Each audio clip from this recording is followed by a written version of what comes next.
Hello everybody, my name is CulBlu and I'm bringing out this video of me playing a board game, and today I'm going to be doing a review of Sammu-Ramat. This is a game that I recently did a playthrough of, and did some rules finding and all this stuff, but ultimately it's a game I did a playthrough of, so let me go ahead and get our background music started here, because what else would you expect from me? And now that I have that set, let's go ahead and start talking about this game. So, as far as everything goes, this game of Sammu-Ramat, the whole entire goal of this game is for you to essentially defend the kingdom and make sure that you keep the titular character Sammu-Ramat alive, and also don't lose too much of your kingdom, and also achieve the goal of the cards that you'll be playing, depending on scenario. So there's a few moving parts to this game. There's a lot of moving parts actually. So the teach is going to be a little bit abbreviated, but I'll try to teach just kind of some key things, especially things that kind of correspond to points that I want to talk about, for things that I like and I dislike about this game, and then give my overall rating. So looking at the board, what we have here before us is we have the map of Egypt. This is the map of Egypt. Not Egypt. Sorry, Egypt is over here, just to be more specific. But this is the Southwest Asia. I like to call it that instead of calling it the Middle East, or I like to call it Northeast Africa instead. But this is that particular area. You can see over here, here's Jerusalem's right here. You got Babylonia is right there, and there's Babylon. And then you also have Cyprus is over here, so on and so forth. So just to give some orientation on where you're on the map, you are in this particular region in the world, and you will be playing the game to defend your various places. And there's a few losing conditions, few winning conditions, but ultimately this game is a cooperative game, so it can play 1 to 5 players. And as a result of that, there are a lot of losing conditions, and then only one winning condition. So the various losing conditions are things such as not having enough of your resources, of one of these resources on the board. All these resources are important, and if you ever are in a situation to where one of the resources, like for instance the militia, is completely wiped off the board for some reason, then you lose the game immediately. Another losing condition is for your character here's Sammu-Ramat, is if she dies, if she gets assassinated successfully, which that happens by having 3 assassination markers on your character. If she gets assassinated, then you lose the game. Another way to lose the game is, well, actually, those are the 2 main ways. Other ways to lose the game are to also not accomplish the goal. So to have like, here's a goal card here, and the goal card here is at the end of the month, have whatever it says here. So if you do not achieve this by the time you're at the end of rounds that you're playing in the game, because you play this game over the course of a number of rounds, depending on the player count. If you do not accomplish that goal by the end of all the rounds, so the game times out and you end up losing. And yeah, that's pretty much the losing conditions for the game. The board, as far as everything goes, just give a tour of the board, and I'll zoom in a little bit here. Let's see, I think I have it set on this one. Oh, no, I don't have it set on this one. We will zoom in here. So if we look a little bit closer at the board, you'll see there's a few different pieces of information that shows on the board here, on the playing area, and those pieces of information are things such as the regions. So for instance, this is the Assyria region, and it encompasses this entire circle here. This is the Babylonia region, and it includes this entire circle.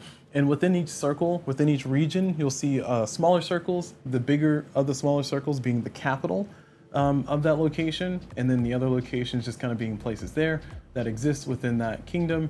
And there's various different symbols that correspond to the kingdom. So for instance, Babylonia has that symbol, Medes up here has that symbol, Syria has that symbol, and then Cana has that symbol right there, so on and so forth. And also pronunciations, I should have put this up front, but I'm probably going to pronounce things wrong because I don't know the Egyptian words, or the words that were spoken in this particular region, in this particular place, and I don't know the names of these places. Like some of the places I've never heard of, such as like Tyre or Tyre, or Bella. I don't think I've heard of those particular locations because I don't study maps very often. So here I am educating myself. Continuing on with everything else though, essentially I keep saying that you have to basically defend your kingdom, you have to basically move your pieces around and do stuff. So you might be asked the question, hey CulBlu, where are your pieces? And that's a great question. So what I'm going to do is I'm going to walk through the setup of a game. I'm going to use this card here to walk through the setup of a game, and then after I finish setting up, I'm going to explain some of the things that show up on the board. So through this is going to explain some of the mechanics. It's not going to explain every mechanic, not by a long shot, but we'll use that as kind of this is a pseudo teach, not a full teach of the game. And then from there, we'll go straight into the things that I like and I don't like about the game, so that way I don't end up having another hour-long video review here. Although I'm not opposed to having an hour-long video review, and this one still might be hour-long plus, but you never know. All right, so bringing up our card here on the screen, we'll put this over here to the side, and you'll see that this is the Queen's Road. So in this game, there's going to be a few different scenarios you can play through. I have a handful of scenarios here. There's basically 4 of each letter from A through E, so there's going to be 20 different scenarios here. Actually, is that 20? 1, 2, 3, 4, 5, yeah, 20. Nope. Yeah, 20. 20 is right. So it's going to be 4 different scenarios that you can choose from, and these scenarios will have different starting states, and then from there you would basically play the number of rounds depending on your player count, and you'll try to achieve the goal that's on the back of the card. So for this one that we have here on the overlay here, we have the Queen's Road. So we're going to go ahead and put out our resources to match that. So just to give a tour of the card, it's going to show us the symbol that's going to represent the region. So if I zoom back in here on the camera, you'll see here that Assyria has that first symbol. So it's going to have us put 4 militia in that location. And whenever we're putting stuff in the location, unless it specifies otherwise on the setup card or on any other card in general, those things will usually go into the capital. I guess I shouldn't say on any card in general, but for the setup specifically, everything that you place will go into the capital unless it says otherwise. So when it says put 4 militia in Assyria, we're going to go ahead and do that. Like so. So we got 4 militias there. Then we're going to put 2 supplies into Assyria. Whenever you're putting supplies or medicine, it will go into the banner here. And this is showing that to represent that it can be picked up in any of these locations. So it does not, you don't have to go to the capital to pick up the medicine. You can go just over here to Arbella and then pick up the medicine and then move along with it. That'll make more sense after I talk about some more of the mechanics. But just to note that medicine and supplies will go up there, and the orange cubes are supplies there. The green pieces here are diviners, basically religious leaders, the clergy, the church folks, and they're needed to help just kind of keep the faith along your people. And then finally, we're going to add 1 medicine here. And again, it's going to go in the banner there. And then we're also going to add a gate. Now, a gate is very important. It's very critical. The gate shows that I have control of that particular region. It also shows that I will be able to get consultants from that region. Consultants are a huge part of this game, and consultants are things that we'll talk about towards the end of the setup. So I can just show you how you get your consultants, and then we'll talk more about what they do. But for the most part, having a castle here, having a gate here, having I think it's called an Ishtar gate, having that gate is very important because it'll signify that I have control of it. I'll be able to collect taxes from it later to get more resources and all kinds of fun stuff. But in order to have a castle, in order to have a gate, I will need to have 4 conditions met, actually 5 conditions met. Condition number 1, I have to have no enemies in the capital. Condition number 2 is I have to have at least 1 militia in the capital. Condition number 3 is I have to have at least 1 diviner in the capital. And condition number 4 is I need to have at least 1 medicine. And then condition 5, of course, I need to have at least 1 supply. And if all those things apply, then during our check, because if you look over here, there's a sequence of play built into the board. When we get to the when we get to the Ishtar Gate check here, which you probably can't read that, but when you get to that check there, that's when you'll check to see, did I meet the conditions to get a gate? If I do, then I get a gate. So to symbolize that I had the right conditions, we'll put the diviner here on that side, and we'll put the militia right there on that side, and that just shows that we have a gate, and those are the people that are going to be tied to that location to defend the gate and to represent that we have what we need to make sure that we get there. Now, there are situations to where, you might end up losing the medicine, and then in that case, you keep the gates until we go down here to check during the resolve phase. We'll check to see, okay, do you still have the gate? And the answer is no. If I did not put another medicine back in there through the course of turns, then I end up losing that gate, which just corresponds to the gate just disappearing. And everybody else stays there, though. Okay, so those are some major concepts there. So we will have control here because we have all the conditions we need, which will be medicine, supply, militia, and diviners. So we do have a gate there. Moving on to the next one, we're gonna go over here to Cana, and we're gonna get 2 military. And again, my apologies for butchering the name and the pronunciation of all these things. So if you're watching, feel free to put the appropriate pronunciations or put links to all the pronunciations if you want to. But I apologize, and I'll move on. Okay, so we do that there, and that's the symbol that matches, so that's why we put it there. And then finally, or not finally, next we're gonna go into Egypt. So I'll zoom back out, so because we don't need to see the entire board here, or we don't need to see that close up anymore. We're gonna go to Egypt, because that symbol is the Egyptian symbol. We're gonna get 2 into Men-nefer, and then we're gonna get 1 supply, 1 one diviner, and a medicine and a supply. And then we get a gate because we have the right conditions there. Oh, that gate's upside down. There we go, we got a gate. All right, and then next up, we're gonna go to Metis, and we're gonna get 1 of everything and a gate. So 1, 1, 1, 1, and a gate. Just throw himself on the board here.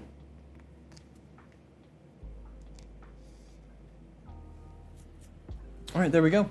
And now we're gonna place some enemies. So we're gonna place some enemies here in the locations there. So we're gonna place 2 enemies in Elima, Amali. There you go. I think that might be proper pronunciation. 2 in Amali, 1 in Gordium, and then we're gonna put 2 in Babylon. And then we're gonna put 2 in Ur. All right, and then we're gonna put 2 in the in Uratu. And whenever you put enemies, whenever you have to put enemies and it doesn't tell you a specific location, you always try to put it as far away from the capital as you possibly can. Just to be more specific, all the soldiers will always march towards, or try to take the shortest path they can to march towards CulBlu here. There are things that can kind of divert them from their paths, different focuses that they might end up with, but for the most part, they're always going to try to march towards CulBlu here. So as a result, if I go into Ur2 here up here, and it says we got to put 2 soldiers, we're going to put them here because that's going to be the furthest away from the center. So that's just explaining that. And then we're going to put 4 in Elam, right there. And then we're going to put 2 in Cyprus. And then we're going to put 2 in Kush. All right, so there we go. So we got all of our enemies and all those things placed. Oops, let's not rip my mic from my shirt again. And now we're going to put some things in a bag. So this bag is going to be a bag that's going to have some good and bad things inside of it. It depends on the course of the game. We'll be adding various tokens to the game. Usually bad things get added to this bag, but sometimes good things get added. So we're going to add in the symbols, the raid symbol. We're going to add in the plague symbol, and we're going to add in whatever that symbol is. I don't know, I haven't fully read that one, but we're going to put those in the bag. So there we go. And now that we've done that, we're gonna go ahead and take a moment to look at how we get our counselors. So counselors are, as I mentioned before, a major part of the game. So the counselors are these cards down here, and these cards are people that you can consult, people that you can talk to, people that you can interact with. Every counselor card will have 2 sides. So here is Wardia, for instance, Wardia, or how are we supposed to pronounce that? I'm gonna say Wardia, or Wardia.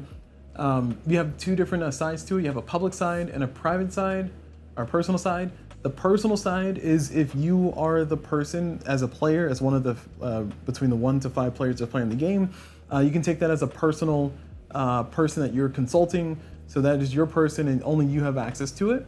Whereas on the public side means that anybody else can consult that person. So that is very important. Consulting is essentially, I'm taking my actions from this character's perspective. That's what consulting means. So that is what that means. So We're going to start off with characters, and the way you determine which characters you start off with, because there's a lot of characters down here. If I just bring this over here, there's a lot of different characters. Well, those are not characters.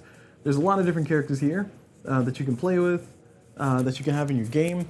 And the way you choose your character is essentially you'll look for the location that you have a kingdom in. So if I bring this in and we bring back over here, you'll see that for Assyria, I do have a gate. And because I have a gate in Assyria, everybody who has the Assyria symbol will be available for me to utilize. And of course, Assyria is one of the bigger locations. It's one of the most important locations because I can lose the game if I lose that location. That is how I get a lot of my counselors. So that is a big one. I get 5 people from that one. If you look back at the board, I have control over Metis. So I will get the character associated with that location, which I think is Diocese. So I get the character who's associated with that location, which is right here. Diocese. And then next, I will get, I do not have control. I have control of Egypt. So I gotta zoom back out. I have control of Egypt over here. So I will get Amunet right there. So Amunet will be in my control as well. And those are people that I can consult and interact with. So that is how it will typically work with determining who you get as characters. And also implies that as you play the game, as you get the appropriate resources in locations like Cana here, if I get a medicine in a diviner down here, that'll allow me to build another gate. And when I build that gate, I'll get access to Ithabal here. Ithabal, sure, we're gonna go with that. I'll get access to him as well on the public side, and I can consult him and do his actions. And this is also a good time to talk about the actions and consulting. So when we look at the actions, all characters will have some kind of passive action that kind of allows them to break the rule a little bit. And then they'll also have an active action, something that you can kind of do on your turn. And you'll have a certain number of action points depending on the player count. But in this case, we're not going to explain it that deep. Maybe I'll do a turn and then we'll go into the things I like and things I don't like, because I don't want to turn this video too long. All right, cool. So I'm glad we established that. All right, so looking at the rest of the stuff, we have all our people. Now, one thing I'll note is that this game does come with standees for every character. So every character has a standee, as you can see here. And these standees are pretty nice. They match the character's portrait. Oops.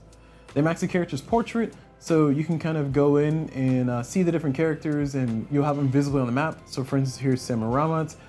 This is Amunet here, and I think this is Besame. And these characters, you'll walk around the board and that'll look just like essentially you just have them on the board walking around doing their stuff, and that shows that where that location for that character is. For the overhead view that I have here though, instead of using those characters, I am going to be using meeples instead to represent the characters. So for instance, Amunet is going to be the gray meeple, Wardia is going to be the green meeple, we're going to have Diocese is going to be the pink meeple, and we're gonna have Besame be the blue meeple, and then I'm gonna put these guys in their starting locations. So every single one of these characters will start in their city capital, will start in the capital of their location. So that means that we're gonna have Amunet here start in Egypt, in Men-nefer. We're gonna have Diocese start in Metis up here. We're gonna have pretty much all the rest of these guys start in Assyria, because that's where they start. And that's how I'm doing this for the overhead view. So that's just explaining the whole meeple situation. The game does not come with these meeples. It comes with the standees instead. Okay. All right. So there you go. That's my startup for everything else. Now, some additional things. If we go back and look at this card, you'll notice that it says Wardia starts in Egypt and Besame starts in Cana. So we're going to move Besame down to Cana, and we're going to move Wardia down to Egypt. And those are important to note. And now that we've done that, we can start our scenario of Queen's Road. The first round, you'll basically skip some of the first phase things, but then you'll go ahead and play your turn, and then you move on to the next round after you're done with all your actions, and you kind of continue playing. Okay, cool. So now, how do you play the game? That's a great question. So everybody who's playing, we're going to assume that there's a 2-player game right now. Everybody that's playing is going to go ahead and choose one of these characters to be their personal character, with the exception of Sammu-Ramat. You cannot have Sammu-Ramat as one of your personal characters that you have, or one of your personal consultants. So in this case, let's say I'm going to choose, because it's close to me, I'm going to choose Men-nefer here for my personal character for player A, and they're going to get this little token to show that that's their player. And then the next person is going to choose Diocese here, so they're going to be player B, like so, and there you go. So that's how we're gonna determine who's where. So this is my personal consultant. This is that personal consultant. Now I'm gonna run through a round. Actually, I'm gonna run through 2 rounds, and then I think I'm gonna stop from there because I think I'll talk about enough of the rules to go from there. The game is gonna have a timer on it, and it's gonna depend on the player counts. So I'm gonna bring this player aid here on the screen, and you'll see that this player aid has players, and then it tells you how many months, how many rounds you play. So for a 2-player game, we're gonna have 8 months. And then every time you do an action on a 2-player game, if it's a personal advisor, you get 3 actions. If it's a public advisor, you get 3 actions. And if it's Sammu-Ramat, you get only 2 actions. So that is important to keep in mind. So I'm gonna go ahead and for these event cards, these are gonna represent the months here. We're gonna have 8 of them. So 1, 2, 3, 4, 5, 6. And I'll draw 2 more, 7, and then 8. And I'm gonna shuffle these. And these would normally go on the side of the board over here. But as you can see, I have things set up. The way I have things set up, I'm not gonna be able to do that. But they'll just be set here, just kind of card by card. And then you'll flip them over as you get to that particular part of the month. So in this case, got my event card right there. I'm just gonna keep my stack over here to the side. And we'll draw as we go along to try to keep track of the month. Again, this is one of my timers here. And my overall goal for this one is to, at the end of the month, I must have at least 1 militia in Sardes, and I have to have a gate in Phrygia up here, I have to have a gate up here, I have to have a gate in Assyria, I have to have a gate in Babylonia, and I need to have a gate in Elam. So if I have all those things met at the end of the month, then I win the game immediately. But if I don't, then I just continue playing until hopefully I can get those things and win. So that is my goal there. So I mentioned before I was going to explain things by kind of doing and then talking about as we go along. So we're going to go ahead and say that player A here is going to go first. So the player on this side, I'm going to go ahead and choose one of my actions to do. First, I need to choose who I'm going to consult. Actually, before we do that, start of the round. We need to first do the spread in an event. Spread is for things like plague and things like public unrest. Those things will spread, but we have no spread on the board because we don't start with any bad things on the board right now. But we can get plague markers that will kind of spread within the city and then eventually disappear because everybody dies from it. Public unrest will just kind of stay within the city, and then people will be, it'll be harder for me to walk troops through, walk units through, unless I bring some militia with me or bring some fighting force with me to kind of tamp down the public dissent. But for this part, we're going to go ahead and draw our first event card from our side stack here, and it's going to be this card. So what this tells us is that we're going to choose, or we're going to target this location, which in this case is going to be Cana. And in the target location, we're going to remove 1 militia, and then we're going to place a raid in that location. So we're going to eliminate 1 militia, which is not great. I'm going to go back to this board over here. And then we're going to play a raid there.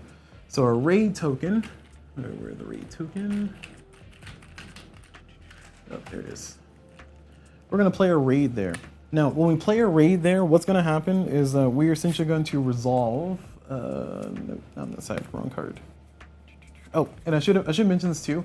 There are two player cards, 2 player A cards. And there's enough for everybody to have 1 of each. Or sorry, it's enough for everybody to have 2.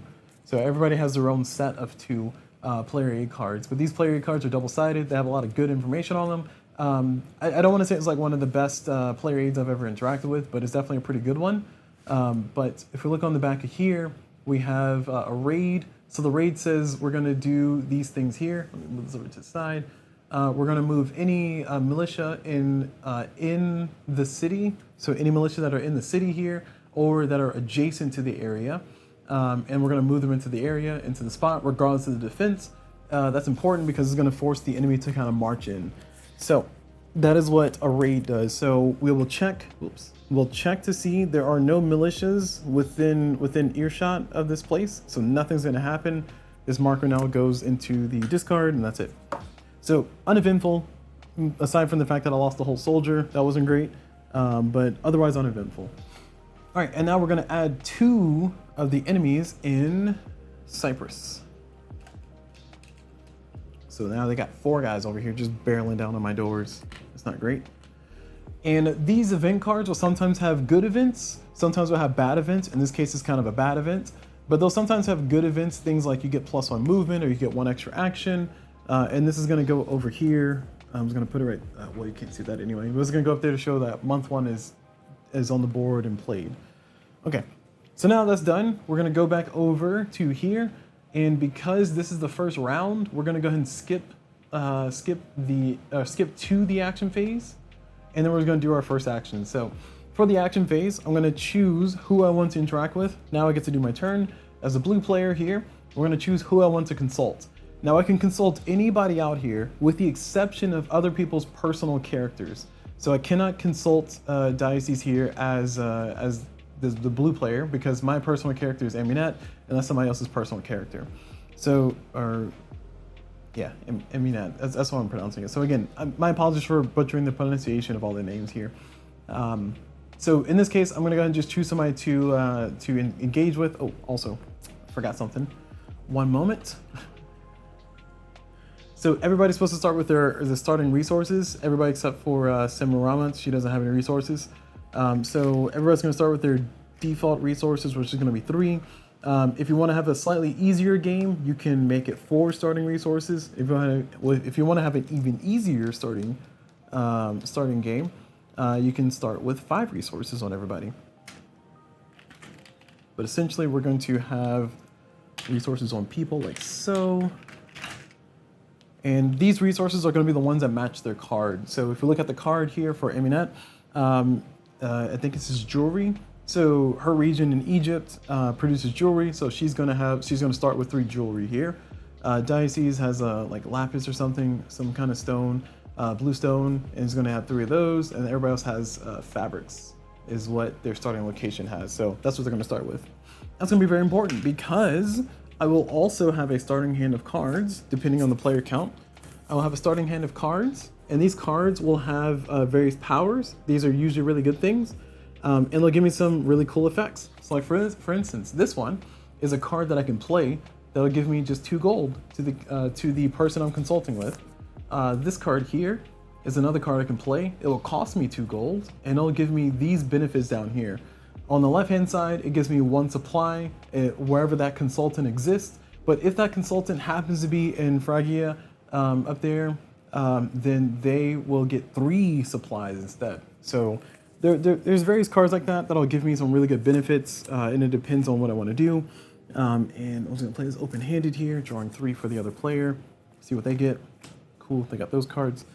But without focusing on all that, I'm just gonna go ahead and try to do some things on my turn. So I got my cards here, and I'm just kind of arbitrarily doing a turn. So let's say I'm going to consult. Try not to be too strategical, but I'm going to go ahead and consult Wardia. So I'm going to consult Wardia, or Wardia. She's right there. So I'm going to put my little disc on her to show that I've consulted that person, which means that no other player this round, none of my allies this round can also consult. You can only activate each person once.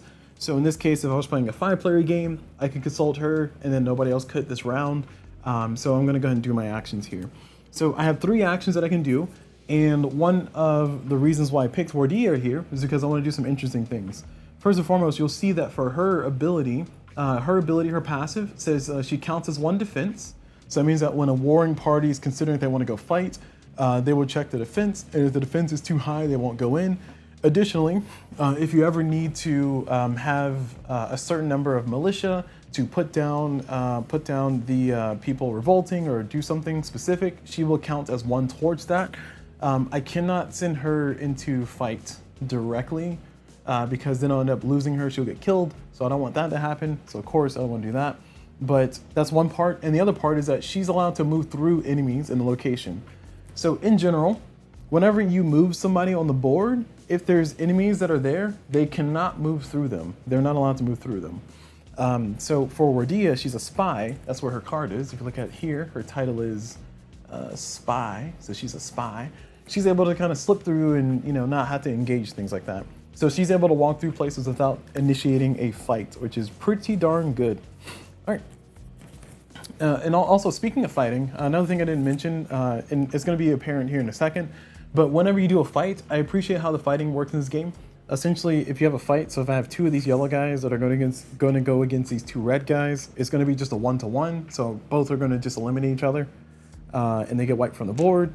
And that's how fighting works. So essentially, if I want to have a kind of a big army fight another big army, I need to make sure that I have let's say I want to send let's say I want to fight these guys over here. I need to be able to have at least 4 militia to be able to wipe them off the board. It will kill all of my militia, but it'll kill all of their militia, which is better. So, okay, continuing on. So we established that I'm going to do actions with Wardia here. So I'm going to go ahead and do my actions. And action number 1 is I am going to go ahead and move. In a 2-player game, I have 3 actions, if I'm not mistaken. So 2-player game here.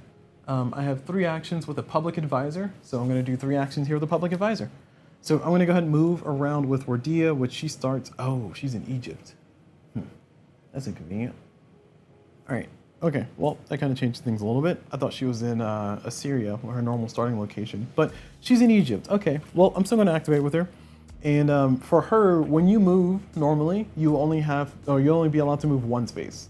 For her, she's allowed to move 2 spaces. That's one of the other things for her special on her card. She may move up to 2 steps.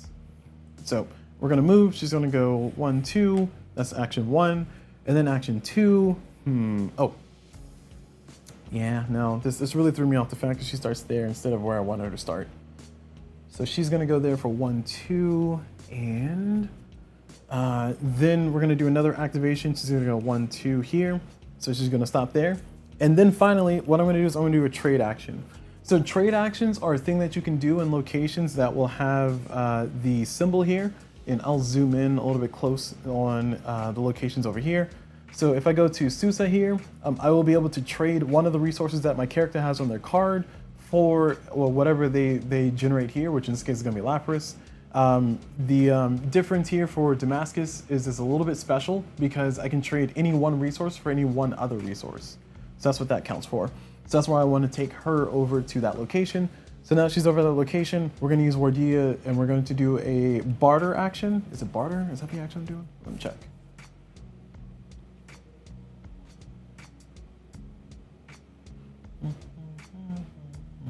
Oh, okay. We're going to do a free action, which is perfect. So I've done action number 1 is to move. Action number 2 is to move. Action number 3 has not been done yet.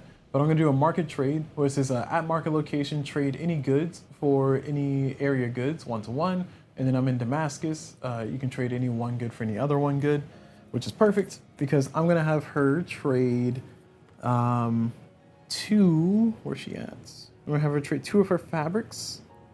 And we are going to get 2 stone. I think that's stone or iron, whatever it is. Okay. And then I have 1 action left, and for her last action, we're just gonna walk her into Assyria just to hang out with people. She's gonna chill there. All right, that is it. So she is done. Now that she's done, we're gonna go over to our next player, and our next player is Diocese. He's gonna go ahead and do his action. He has this hand of cards here, which is a pretty nice hand of cards, and you can see here that we can get some diviners if we get them in Cyprus.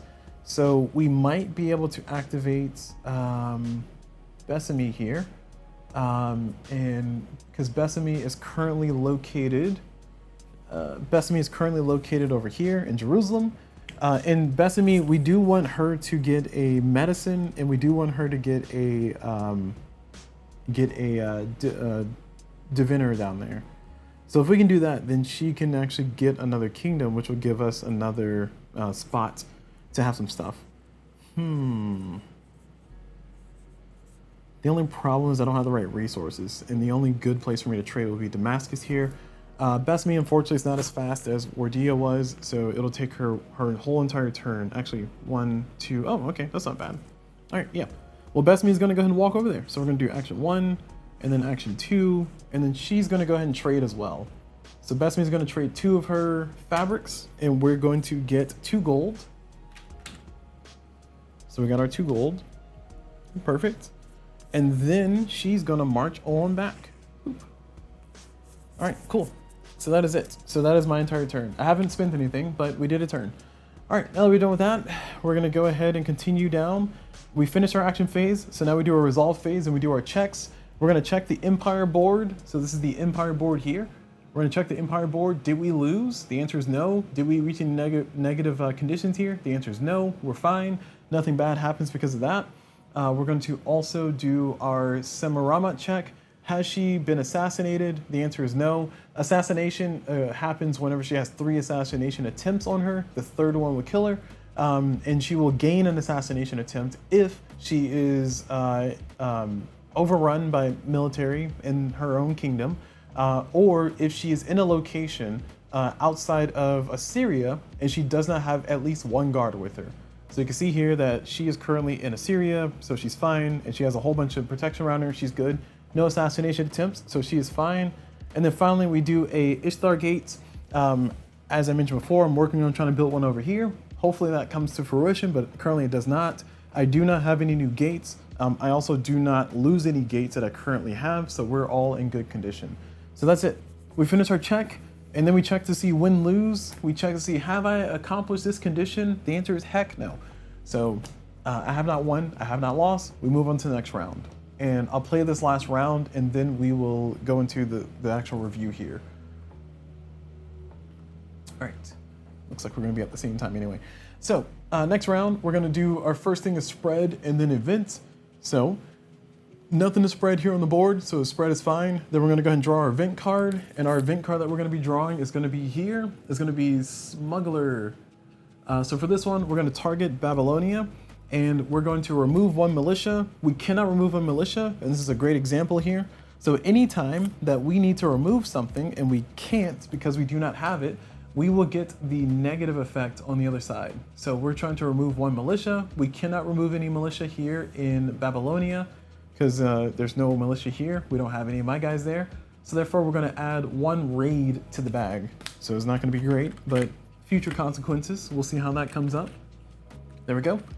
And then next up, oh, that's it. That's all we lose.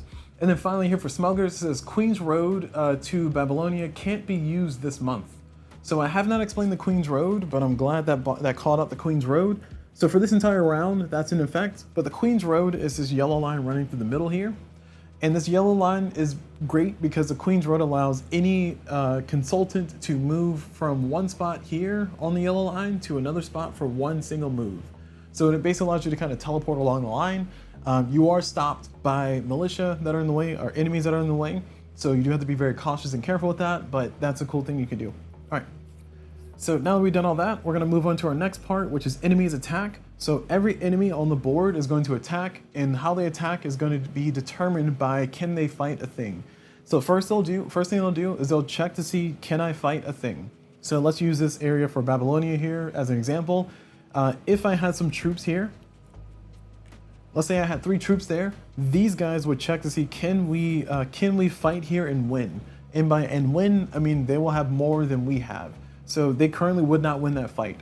Now, if I only had 1 militia guy there, then these guys would happily march on here, and then they would knock out my guy, they'll knock out one of their guys, and they would be happy. But otherwise, the militia will decide to not march. They would just decide to stay still if I had this situation here. Or in this case, they have nothing to attack, so there's nothing for me to attack. Therefore, there's no fighting that's going to happen right now. Next thing that's going to happen is that all the militia are going to move forward. They're going to march forward, and they're going to follow this pecking order here, where it says enemies attack stage. First, we're going to check to see anybody who is here. They're going to march. There's nobody there. Then we're going to check anybody in Damascus is going to march. There's nobody here. We're going to check people here in Phrygia. They're going to march. So they're going to march. They're going to march. And then we're going to go into Sardis here. Nobody. Then we're going to go over here, and they march. And then we're just going to keep going around the board to Metis. There's no enemies here. Then we're going to Babylonia. These guys will march. These guys will march. Then we'll go over here to Elam. These guys will march. And then we'll go back up here to Jerusalem. Nobody. We'll go over here to Cyprus. They'll march. And then Egypt, nobody. And then down here, these guys will march. So that's it. So the enemies have attacked. All right, now we've done that. We're gonna go ahead and apply the challenge card for the monthly effect. So we're gonna look at our original challenge card, and it's gonna give us a monthly effect. So we're on month 2. So we're gonna add 2 enemies in Sardes and draw 1 tile from the bag. And this 1 tile from the bag is going to target, the rulebook is a little bit vague on this, and this is the thing I'll talk about my negatives, but the rulebook seems to be vague on this. I don't know if, maybe I just haven't found it yet or haven't noticed it, but I'm just gonna choose the target of wherever the event card was. So it's gonna target Babylonia. So hopefully nothing bad happens, but something bad might happen. So we're gonna add 2 enemies into Sardes up here. All right. And then we're going to go ahead and draw a thing from the bag. And oh, it's a good thing. And it's going to impact, the Babylonia. So what does that symbol do? I never had that one before. That is a religion symbol. It cancels a present or the next assassination attempt on Sammu-Ramat. I can place this on any future event to cancel the effect on it. Area icon still applies. Okay. So I can cancel an assassination attempt in that area. So I will put it, yeah, sure, I'll put it over here, and I don't know where I'm supposed to put it, but I'll just put it here in Babylonia, or Babylon. Okay, cool. Well done. Thank you, game. So that's what I drew from the bag, and that's it. So now move on to the next part of the sequence of play is we will collect or draw Asher cards. So everybody will draw 1 card. So we'll draw a new card. Ooh, we got some military. And they'll draw a new card. And they got some more military and supplies. That's gonna be real nice. Yeah, it's gonna be good. This is gonna be good. Okay, I'm feeling good about this. And then next up is we are going to collect taxes. So for collect taxes, we're gonna look at all locations that we have control of, which in this case is Egypt, Assyria, and Medes over here. And we are going to collect 2 of that resource to a max of 6. So that means that if we have 8 regions that we control, we can only still collect 6 total resources. And then we get to distribute them based on our own preferences here amongst our people that are amongst the king, or that are within the kingdom here. So, or that are consultants that we have access to.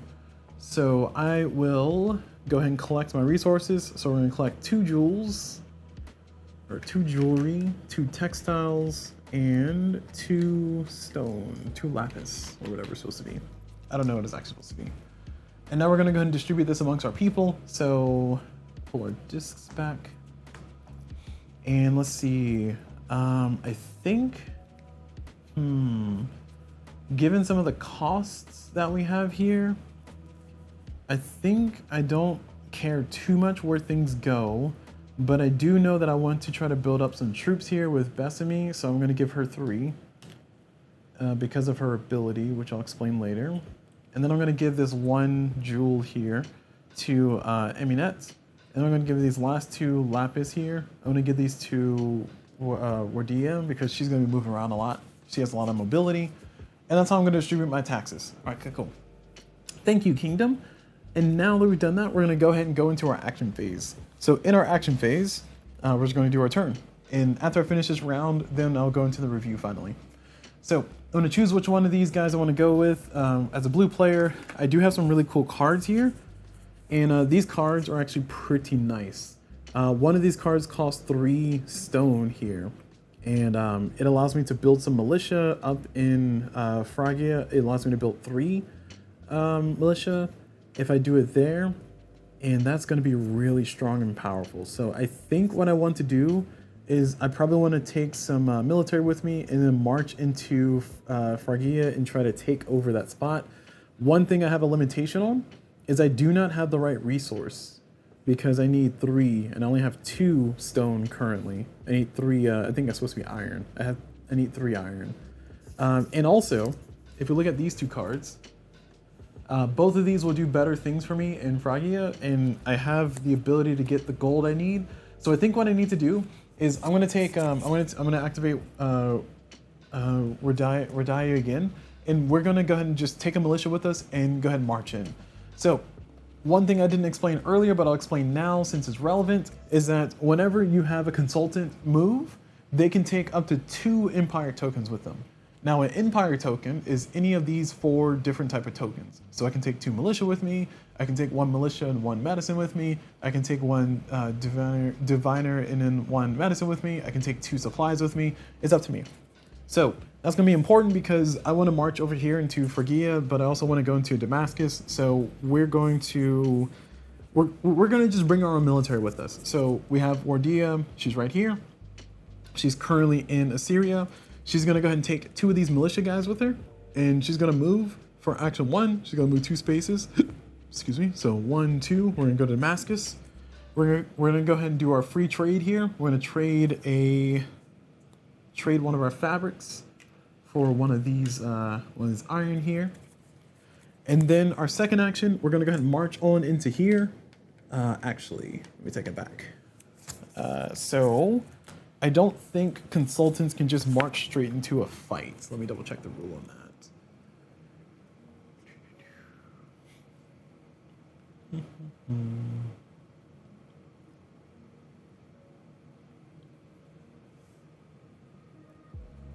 It says a character that moves more than 1 step in 1 action may not pick up things in between. Military and or diviners are not considered an army in this case. They count 1 by 1.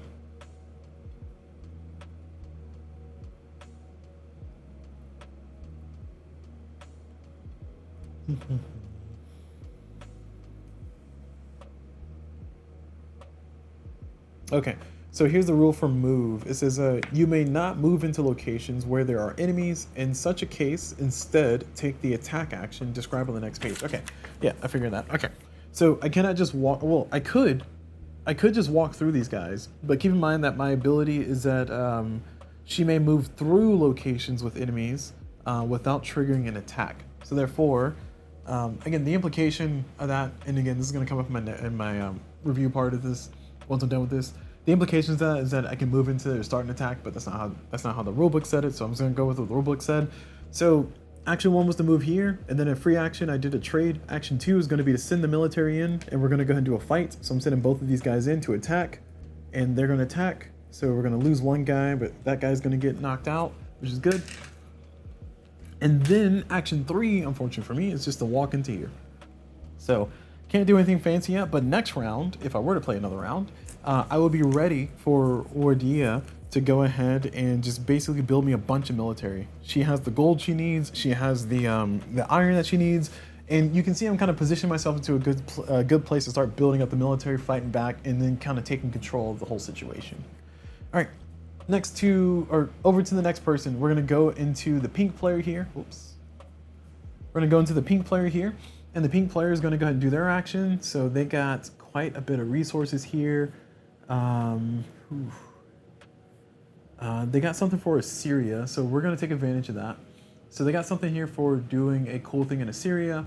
So we need to activate somebody in Assyria. We need 4 gold to do it. And currently, Besame, who is not in Assyria, Besame has 2 gold. So, can I get medicine? How do I get medicine? Let's see. I have no reasonable way to get medicine right now, so that's a little unfortunate. Yonan can give me medicine. Oh no, he counts as medicine. That doesn't help me with the Empire check. I think what I want to do is I want to go ahead and start building up the military. So as much as I want to have Besame go back into Azure and then do some cool stuff, I need to build more medicine because I only have 3 on the board and I need to build up more medicine. So what I'm going to do is I am going to activate Sammu-Ramat herself, and I want to try to get some of these big cards played. So we're going to consult Sammu-Ramat herself, and we're going to play this card. And this card is going to cost 4 gold, but one of Sammu-Ramat's passive ability or active abilities here is that you can play 1 Asher card, ignoring its cost. So in this case, I get to just get this card for free. And that allows me to get 2 supplies and 2 military because I am in Asher here. So 2 military, 2 supplies. It's going to be great. And this card goes into my discard. And then, I guess since I'm here, I only have 2 actions that I can use with her in a 2-player game. So I'm going to go ahead and play this card as well. because this will give me 2 more military, 1 more diviner, which is good for me. So 2 more military, 1 more diviner here. And I will need to drop one of these into the bag. Actually, so here's another thing. The rulebook says that when you use Sammu-Ramat, you don't have to pay for anything. So therefore you just ignore this banner completely. My interpretation of this is that, the rulebook specifically calls this one out and says you do not have to put the bad things in the bag. The rulebook does not say that you do not have to put the good things in the bag as well. So again, I'm going to talk about my review part that I'm about to do here shortly, but in this case, I don't have to add that to the bag. I ignore the cost completely. So that is one of the cool things about using Sammu-Ramat. You only get 2 actions instead of 3 though, so that's a shame. All right, cool. So we have done that on the board. As you can see, we added more to our military. We added more diviners here. We have things kind of going for us. A few other things that I want to talk about before I get into the actual review finally is that the board here, the Empire board, when you do an Empire board check, another thing that you check here is you check to see if your resources are spread too much, if you're overextended. So what I mean by that is that you have to have a certain number of supplies out before you're allowed to have more militia. So in this case, there's a box here that points to this box here. That means that I must have at least 6 supplies on the board, as in this one has to be played on the board somewhere, before I can start going further than this on the military. And that's very important because it means that I have to keep a balance of a certain number of things on the board. So if I want to have a lot of diviners out here, I will need to have a certain number of medicine. If I want to have a lot of supply out here, I need to have a certain number of these guys, so on and so forth. And it's kind of like the balance of the game. It also means that as I lose supplies, as I lose medicine, as I lose diviners, as I lose militia, it will start causing a kind of a cascade effect that I got to make sure I'm keeping under control. And that's another part of the game to where you're trying to make sure that you're not having things go out of control here. All right, cool. So that is Sammu-Ramat. That is me trying to explain the rules of the game by virtue of doing some playthrough. So let's go ahead and get into finally the review. So, man, I said I was trying to keep it under an hour, and we are at 52 minutes already. There's just a lot to talk about in this game. So, as far as things that I like and things that I don't like, the things that I like about this game is I like that there's a lot of decision space in this game. There's a lot of things that you want to try to do. There's a lot of things to try to balance and try to manage. And because of that, there's a lot of opportunity for you to do some really cool stuff. You can kind of set yourself up for the next turn and then have a really big turn next. Like for instance, on round 3, I was going to have a really huge turn with both Wardia and also with Besame. So that was going to be really great for me in my 3rd round. But of course, I only have 8 rounds to do all this in. So the question is like, how much do I try to build my people up? How much do I try to, manage the fire? Because yes, I'm managing this fire over here a little bit up here in Phrygia, but I still have this menacing military marching over here to the point to where actually, now that I'm looking at it, I actually left Besame in a really awful spot because these guys are going to march in and kill Besame. And that's going to be really awful because Besame is one of my big people. So in hindsight, with my last turn I just doomed Besame, which is huge because that means that, oh man, I'm not going to have a good turn. So I very much should have activated Besame to move her over, to get her out of harm's way. Another thing too is like, you still have this kind of barreling down at you. So I have this fire barreling down at me. I have this fire coming in here into Egypt. And there's a lot of things for me to manage. And I haven't even used all my characters. So it's like, what actions do I take? What cards do I play to try to get this delicate balance of things? And I really appreciate the challenge that comes about because of that. Another thing that I like about this game is I do like that this game is very encouraging of table talk. I have only played this game solo. I've seen some people play this game on other videos, and there's a lot of table talk that happens. There's a little bit of quarterbacking from here and there, but because there's so many different levels to the decision making in this game, it ends up putting itself in a situation to where, yes, somebody can quarterback, somebody can tell you, you're going to do this, you're going to do this, you're going to do this. But at the end of the day, there's so many different paths to the same victory that you can very reasonably have one person quarterback and somebody just completely ignores them, or somebody might take their advice and go with it to kind of go for the greater good. And you have enough space for a quarterbacker to exist, but not fully, dampen the mood. Whereas if I use something like Pandemic, the board game Pandemic is like one of my favorite examples to pick on. If you have somebody who's being a quarterback in that game, or even Forbidden Island is another great example. If you have somebody who's quarterbacking in that game, in those games, you know, it's like, okay, I get it. Your brain works to the speed to where you can come up with the solution to solve the problem right now. If you can just let me get my own serotonin, if you could just like chill out for a second, let me think through a little bit so I can have a little bit of fun too and play the game as well, that'd be great. But in this game, yeah, you can have somebody who's really focused on how you can like conquer this area and take over this area while you're focused over here on this, because you see, like, maybe, you know, if I had another player here sitting at the table with me, I'm very happy about doing my cool actions with Sammu-Ramat here as player 2, but then they might say, hey, Besseme's about to die, you might want to move Besseme because she's about to get marched on, and that person would save the game. And that would just basically make it to where the cooperative experience becomes even better because you're actually actively out here thinking about a whole bunch of things. Somebody can just focus on this side of the board, somebody else can focus on that side of the board. You can even move the same characters, because it could be that maybe I was building up Wardia here with her resources. So that way my ally, whenever they had their turn next, they could also move, or they can try to activate Wardia after I focus on something else. So that way they can do some cool stuff. There's just a whole bunch of great that exists with that, and I like that. I also, last thing I'll say on the positive side, I also like the fact that there's a lot of different characters that you can have, and these characters correspond to the regions that you conquer. And that kind of encourages you, like, if you really like to have dioceses in your game, you really need to go and somehow focus on getting the resources proper in this location. If you really like having Eminet in your game, you need to really focus on getting some kind of control over in Egypt. And you can end up, overexerting yourself. You can end up spreading yourself thin. Again, looking at the state of the board right now, this looks terrifying because you got people marching in over here. Beseme is about to die, which is not great. I put her in a really bad position. She would die if I were to play a third round. We also have a kingdom in Cana that we're trying to build up, but we can't because we're not quite there. We need another medicine somehow. We need another we need another diviner somehow, and it allows us to kind of just really have a huge crunchy puzzle to kind of chew on to try to see if we can get to a solution. So I like all those things about the game. Now, as far as things that I don't like about the game, there are just some really weird rules interactions for this game.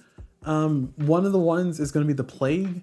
We haven't seen the plague. We haven't seen the rules for spreading. We have not seen the rules for spreading public unrest or plague. But the way plague works, I'll use that one since I'm talking junk about it. Is that the way plague works is that whenever you have the plague kicking on the board, when you first play a plague, it will go into the capital. So let's say you had a plague that was targeting Cana here. And when you first have a plague, it will go in the capital of the location. If you have any consultants here, the consultants are forced to move 1 to 2 spaces to get out of the way. So if Beseme was here, she would be forced to move away, and I can choose to move her away 2 spaces. I can use that to my advantage, of course. And then everything else is here. If you have any militia here, if you have any diviners here, if you have any enemy troops are here, they are stuck there. They're pinned there essentially.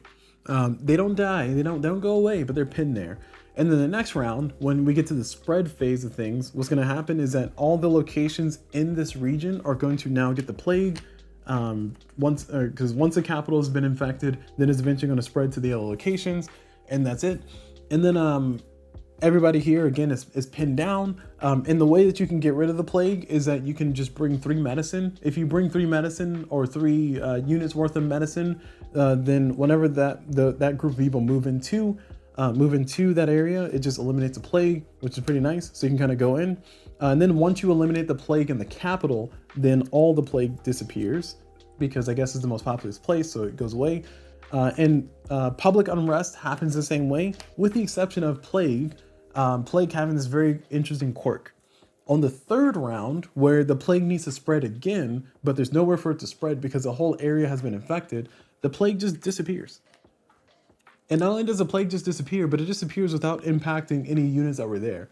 And I find that really weird. And the reason why I find that weird is because, like, from a thematic perspective, I get it. The plague has like run its course and everybody's no longer sick. But on the other hand, I feel like maybe this is me advocating for the game to be harder than it should be, but I feel like everybody here should die too, but they don't. And I guess I kind of understand why, because that will slow the game down tremendously, especially when you have such a short clock. But also, it just feels weird. It just feels like a really weird rule interaction.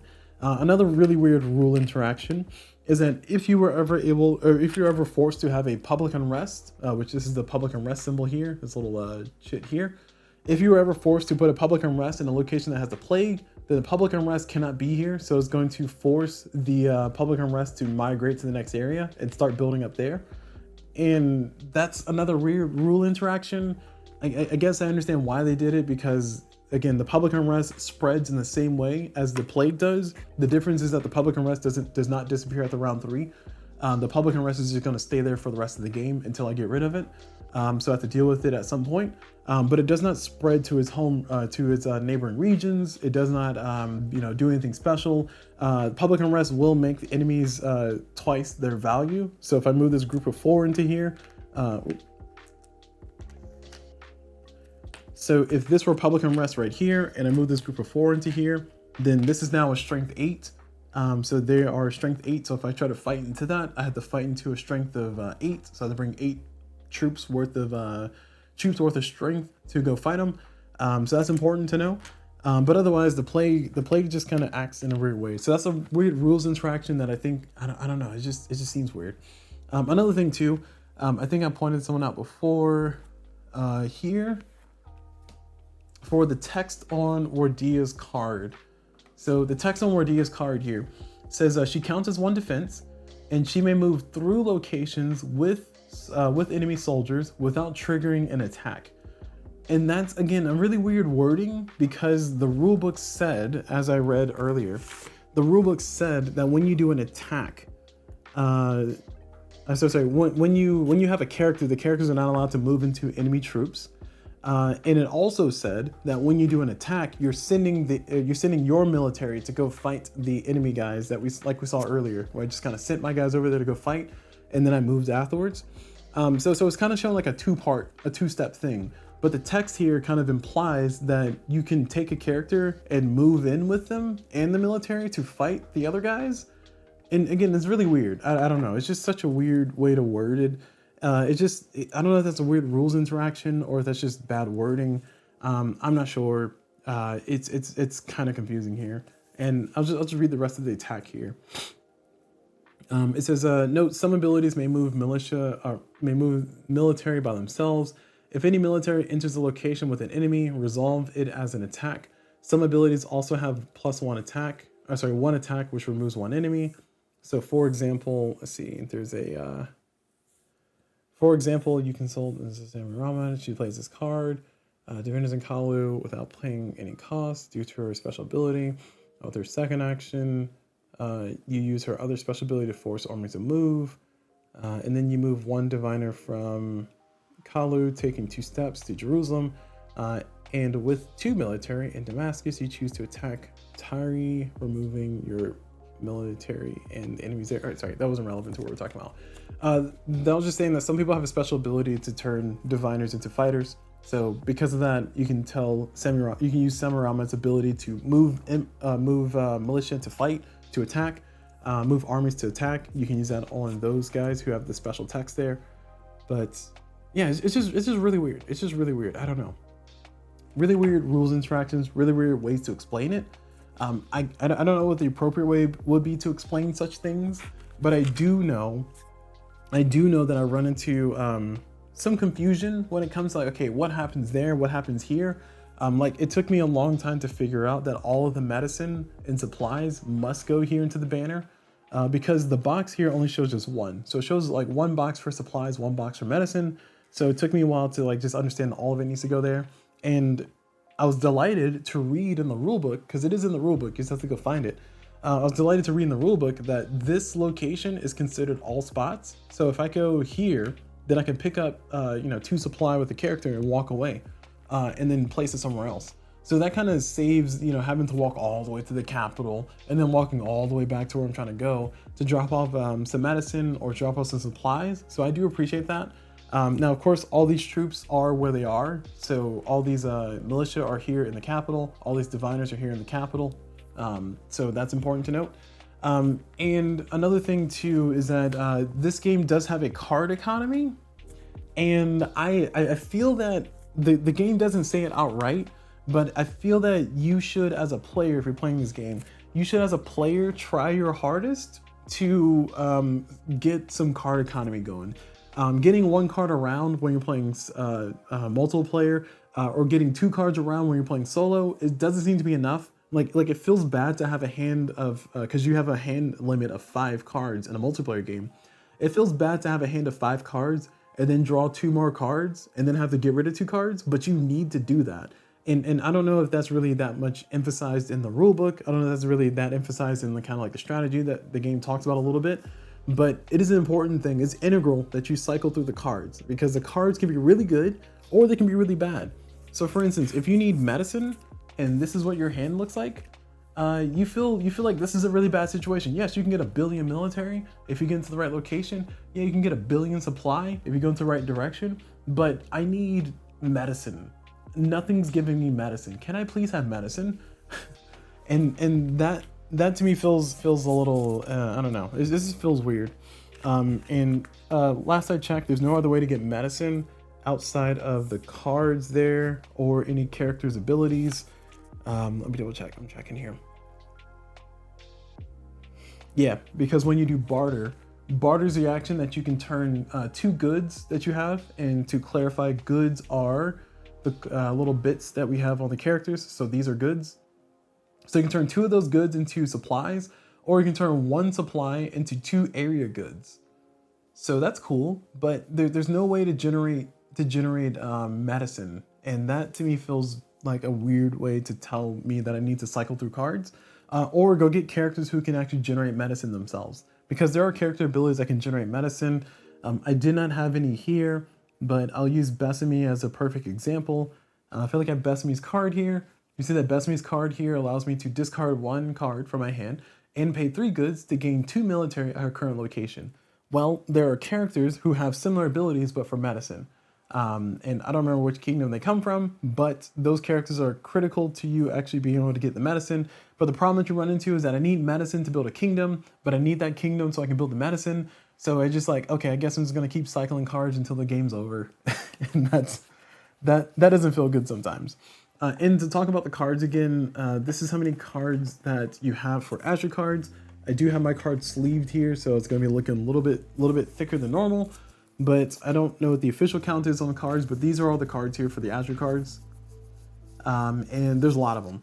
So you won't see all the same cards every single time, unless you just go hardcore and cycling through the cards, but you only have so many actions that you can do. So the question is, how much do you cycle? And like, yeah, it brings up a really interesting puzzle, but it feels like a forced puzzle. Like if I had some kind of way to spend like 4 resources to get a medicine, sure. You know, okay, that's very expensive and maybe I should only use it in a pinch, but otherwise at least have the opportunity to do it all the time. Just like supplies, I can spend 2 goods to get 1 supply. That's pretty nice. So maybe it's a rule that I overlooked. Maybe it's something I missed. The player aid cards do not seem to indicate that I can generate medicine by doing an action outside of doing a player action or a consultant action. And yeah, it just doesn't feel good. And it looks like these are the 2 that can do medicine generation right there. So they can do some medicine generation there on their public sides. And oh, also this is another thing too. So one of the reasons why I don't like Pandemic, one of the reasons why I don't like, I no longer like Forbidden Island. I mean, I'll play it every once in a while just to kind of remind myself why I don't like it. But one of the reasons why I don't like that, or even Ticket to Ride, I'll throw that in the categories there. Even though Ticket to Ride is not Pandemic, is not Forbidden Island, is because there are situations where you just have to kind of wait around to do a thing before you can do things. So for Ticket to Ride is a perfect example. Ticket to Ride is essentially you have to wait for certain cars to show up before you can actually play your routes. In Pandemic, it's a same situation. You kind of have to like bide your time and keep control of the disease as you go around before you can kind of get that car that will finally let you win the game. And same thing for Forbidden Island. You're kind of like walking around trying to shore up the tiles and trying to make sure things aren't flooding while you try to bide your time to get the right combination of artifacts in your hand so you can play those and get the artifact. In any game that has kind of an arbitrary wait around until you get the right card mechanism ends up being one that kind of rubs me the wrong way. And I really feel like that whole medicine situation I just explained is one of those things. Diviners are the same way, and to some degree militia are the same way. but every single game you're always going to have this the same starting cast of Besame, who can generate military, Wardia, who can actually move around and move through things pretty easily, so she's really mobile. So essentially she becomes a person who can do trade easily, and then she can also just kind of slip by and maybe activate some of your more powerful cards that can happen in specific locations that the military might exist in or the enemies might exist in. Yonin can allow you to just draw more cards. And then Dinah can allow you to convert a diviner into a military in a pinch. So you have this core cast that allows you to essentially get military, and that's kind of it. So it feels kind of like short-handed. It feels kind of hamstrung. I feel kind of hamstrung when I play this game sometimes, because I can't get the resource that I need, so I have to find another way to do it. And honestly, the only way to really do it is either get really lucky on the card draw, get really lucky on the event draw, or pray that I free the kingdom of Babylonia so I can get the medicine generation I need. So yeah, there you go. That is it. Okay, so I ranted and rambled on enough about things. My final rating for this game, just to kind of conclude my feelings, my final rating on this game would be definitely a strong 7.5. I really want to lean towards an 8, but I think some of the limitations of like my ability to kind of have agency in doing the thing doesn't feel good. And it ends up kind of holding back, kind of half a point for me pushing it to an 8. I do think that of the games that are pandemic-like, I do like this one a lot. I do like what's happening here, and I do like the decision space this gives you. And then on top of that, because it's so many things going on, because it's so complex with your decision space, it does mean that the game becomes less prone to somebody just kind of quarterbacking the whole time and just telling you what to do, or saying you should do this, or you should do that, or you should do this. Yeah, you can listen to them, but there's also really valid paths in other directions that you can do. Whereas in something like a pandemic, there's kind of really only 1 or 2 paths you can see that makes sense. And in this game, it's so opaque that it just makes it just complicated enough to where a lot of suggestions can come to you, but you'll just choose the one that makes sense for what you want to do anyway. And I appreciate that in a cooperative game. The negatives that I mentioned for the game are essentially boiled down to just kind of some weird rules interactions, and some things that kind of take me out of the theme. Not that the theme is like pulling me in and I'm like, oh man, I'm walking through the sands of Egypt and I'm trying to fight the military. Like the theme doesn't really like drag me in directly. But the theme is interesting enough to where I will sit and play this game and then listen to like some things about like ancient Egypt, or listen to some things about like other ancient civilizations, and just kind of hear like stories about different mythologies that exist outside of my current understanding of mythologies, different historical figures, like stories about these individual characters themselves, and see why are they significant, why are they named in this game, what's going on with them. And while I'm doing that, just kind of play the game and just kind of enjoy it. So having a situation to where the plague doesn't just kill everybody feels weird, and it just kind of pulls me out of the theme, so to speak. And that I count as a negative. But still, 7.5 I think is a pretty generous showing for the game. Like I said, I really want to try to give it an 8, but I feel like those limitations on my ability to kind of, have agency in ending the game. I don't feel like I have agency in ending the game a lot of times. I feel like it just comes down to the last bit. To see if I can get the goal here and see if I can get the objective. But I don't know. Good game design, bad game design, I don't know. The randomness of the Azure cards are really kind of the Achilles heel, if you will, of this game, in my opinion. All right. Okay, cool. So we summarized everything. We got everything going. I'm going to go ahead and end the video there. So let me know what you guys think of the game. Let me know what you guys think of my thoughts on the game. Hopefully I'll get around to doing some more playthroughs so I can just get a few more playthroughs under my belt and see if I feel the same way afterwards. And also want to try to play this with a friend so I can kind of see how the table talk actually feels to do. Because like I said, I saw videos that showed that it really showed that the table talk does feel like we're working together to solve this complex puzzle, and that felt fun. That looked fun. I just want to see if that feels fun being involved in the actual conversation. So looking forward to that. And yeah, that's it. So thank y'all very much for watching. Hope y'all enjoyed it. And as always, I will see y'all whenever.